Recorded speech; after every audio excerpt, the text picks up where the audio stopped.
Sir DGISPR के हवाले से आपने बात की, उनकी जो कॉन्फ्रेंस हुई है उस हवाले से मैं जानना चाहूंगी मजीद। मिस असमा बुखारी की भी कोई गुफ्तगू आई है, वो क्या है बताइए। अच्छा, वैसे तो जो मिनिस्टर इन्फॉर्मेशन है जी वो जी। मुख्तलिफ जो प्रेस कॉन्फ्रेंस होती हैं, सिंध हुकूमत की ले लें या KP की, उसके काउंटर वो एक स्टेटमेंट आता है उनका। लेकिन राइट। यहाँ पे उन्होंने DGISPR की जो प्रेस कॉन्फ्रेंस है उसका हवाला दिया है। और मुझे ओवरऑल उज़मा बारी की गुफ्तगू से लगा कि उन्होंने कहा कि ये बिल्कुल ज़बरदस्त प्रेस कॉन्फ्रेंस हुई है, बल्कि इससे ज़्यादा होनी चाहिए थी। ठीक है। नाइस, बताइए। और वो कहती हैं जी, वज़ीर इत्तलात वो कहती हैं कि तर्जमान पाक फ़ौज ने ज़ेनी मरीज़ बानी तहरीक इंसाफ का मुल्क दुश्मन एजेंडा बेनकाब कर दिया। अज़मा बुखारी भारतीय मीडिया की गोद में बैठकर पाकिस्तान के खिलाफ बयानिए की चाल चलने वाले ज़ेनी मरीज़ को कौम ने पहचान लिया। अज़मा बुखारी वो कहती हैं कि ज़ेनी मफलूज बानी तहरीक इंसाफ इक़्तिदार में आने के लिए हमारे बच्चों के कातिल तालिबान और भारत की सपोर्ट हासिल कर रहा है। बयानुल मरसूस के सिपा सालार पर फजूल गोई दरअसल बानी तहरीक इंसाफ के ज़ेनी व अखलाकी मफलूज होने का सबूत है। अज़मा बुखारी पाकिस्तान के खिलाफ काम करने वाले ने ये चंद चेहरे रियासती इस्तेकाम के लिए वाज़े खतरा हैं। दुश्मन एजेंडे पर चलने वालों को जान लेना चाहिए कि रियासत उनकी हर साजिश नाकाम बना देगी। रियासती इदारों पर हमला, शोहदा की तौहीन और अफवाज के खिलाफ बयानियां, ये सब दुश्मन का एजेंडा है जिसे कौम ने रोन दिया है। अज़मा बुखारी पाकिस्तान की सलामती के खिलाफ हर बयानिया, हर साजिश, हर किरदार रियासत के फुलादी अज़म के सामने रेत की दीवार साबित होगा। अज़मा बुखारी और आजकल उनके जो है ना वो प्रेस कॉन्फ्रेंस के अलावा एक जो वो सोशल मीडिया पैगाम, और उस सोशल मीडिया पैगाम में जो एक एक्सप्रेशन है उनके, वो बड़े ज़बरदस्त।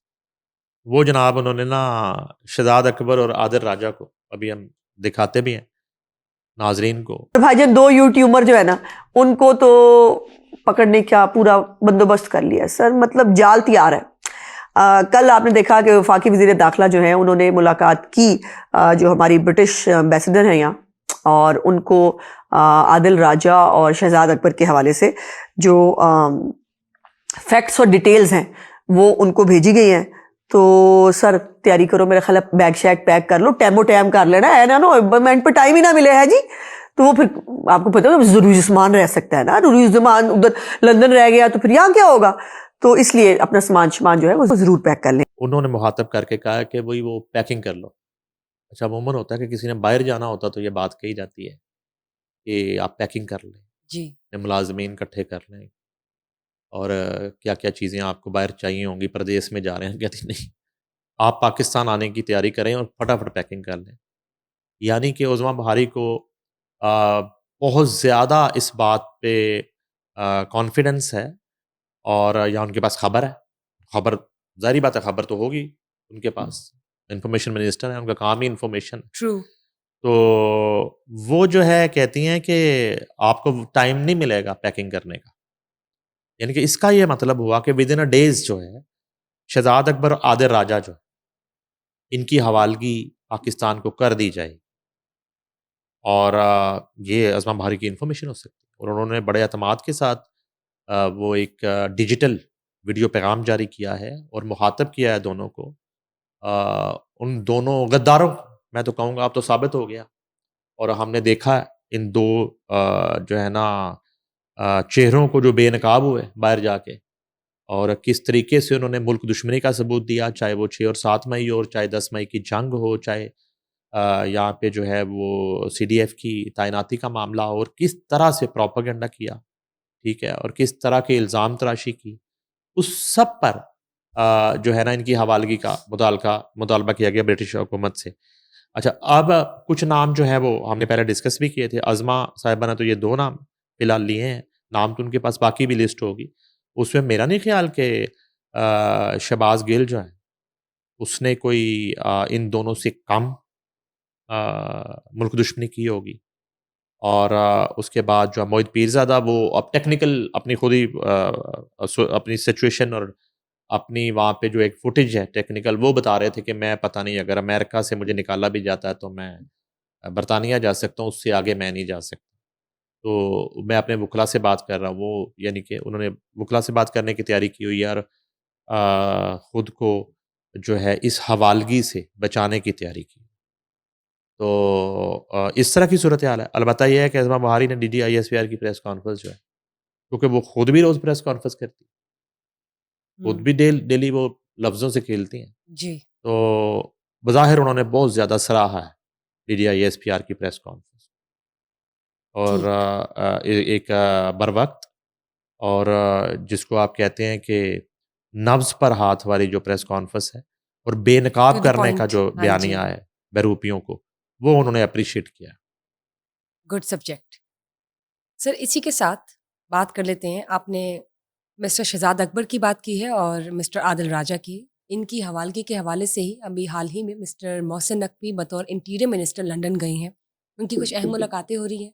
अच्छा वो लंदन दोनों हवालों से गए हैं। हाँ जी, और एक PSL की हाँ, ओपनिंग सेरेमनी वो लॉर्ड्स में जो है। बतौर चेयरमैन पीसीबी गए हैं जी, जी। और ज़ाहिर है कि बतौर इंटीरियर मिनिस्टर उनकी मुलाकातें तय हो चुकी जी, हैं, ये भी बिल्कुल। इत्तला है। लंदन वो पहुँच गए हैं। अच्छा ये मेरे लिए सरप्राइज़ था अचानक ही, इससे पहले शायद खबर मेरी नज़र से ना गुज़री हो कि पीएसएल की ओपनिंग सेरेमनी जो है, जी, बिल्कुल। वो लॉर्ड्स में हो रही है।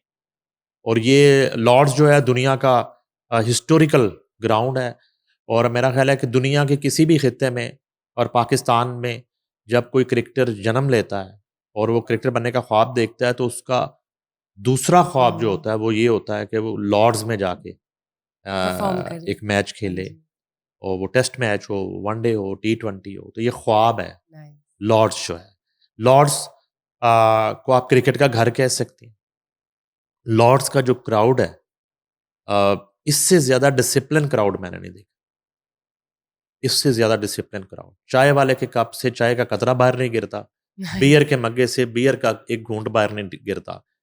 चाहे मुखालिफ टीम हो इंग्लैंड के अलावा या इंग्लैंड का प्लेयर परफॉर्म कर रहा हो, हर चौके पे, हर आउट पे एक ही टाइम पे रिदम में क्लैप होती है। Nice, good coordination. लॉर्ड्स की बहुत खूबसूरती है क्रिकेट की और मोहसिन नकवी जो हैं वो ज़ाहिर है कि वहाँ पे मेहमान ख़ुसूसी होंगे being a chairman PCB true. और being a president of Asia Cricket Council.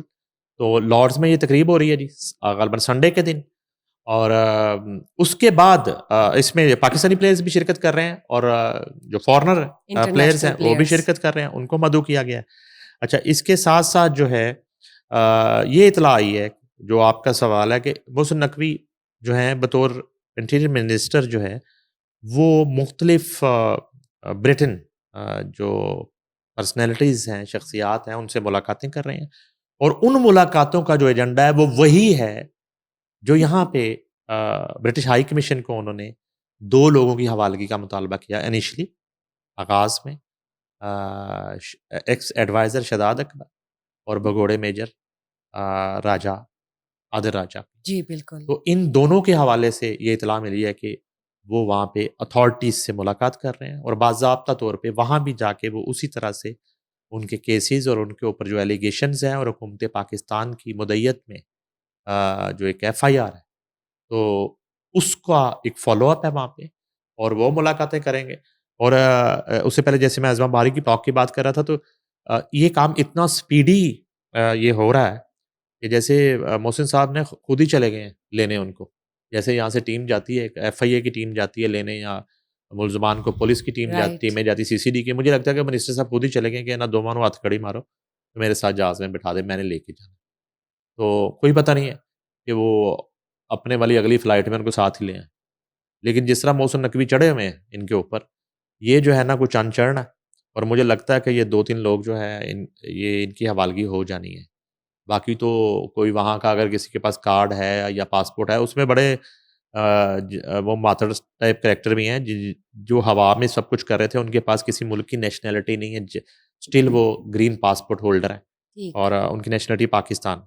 तो वो वाले जो ग्रीन पासपोर्ट वाले हैं उनके लिए तो बिल्कुल ही समझें कि तलवार लटक गई है। उनकी तो बचत मुझे नहीं लगती अब वो दुनिया के किसी भी मुल्क में भाग लें। और हुँ, मगर कुछ जो हैं उनके पास शायद मार्जिन। कुछ कंट्रीज़ की नेशनैलिटीज़ हैं, उस पे वो खेलने की कोशिश करेंगे, उस पे ज़ोर लगाना पड़ेगा हुकूमत पाकिस्तान को भी और मोहसिन नकवी साहब को भी काफ़ी। लेकिन सर आपने कहा कि कुछ ही दिनों में ऐसा हो सकता है कि इनकी हवालगी हो जाए। मेरी बैरिस्टर राशिद असलम से जब बात हुई है तो उन्होंने कहा कि कुछ ना कुछ प्रोसेस में टाइम लगता है। एटलीस्ट 1-2 साल। क्या ये मुमकिन है? अच्छा, नहीं मैंने तो ऐसे एक मुहावरतन बात कर दी। जी। ज़ाहिर है कि वहाँ पे एक सिस्टम और उसको कानून को फॉलो करना जी, होगा बिल्कुल। और मे बी वहाँ की कोर्ट से इसकी परमिशन लेनी पड़े और मे बी कि वहाँ की कोर्ट्स जो हैं वहाँ पे केसेस चले और अगर वहाँ पे साबित हो जाता है कि वो उन मुल्कों में बैठ के किस तरह से दूसरे मुल्कों पे या अपने मुल्क से गद्दारी कर रहे हैं और किस तरह वो एक मुल्क दुश्मनी का एजेंडा डिफेम लेके चल वगैरह, रहे हाँ हैं, जी। तो वो जो है ना अगर वहाँ पे ट्रायल के बाद साबित हो जाता तो मे बी वो मिस्टर राशिद तो बहुत बड़े जो है बुशरा खान लाइफ कानूनदान में हैं उन्होंने यूके कहा और है। अमेरिका के। तो अगर वो ये बात कर रहे हैं तो उसमें टाइम लग सकता है।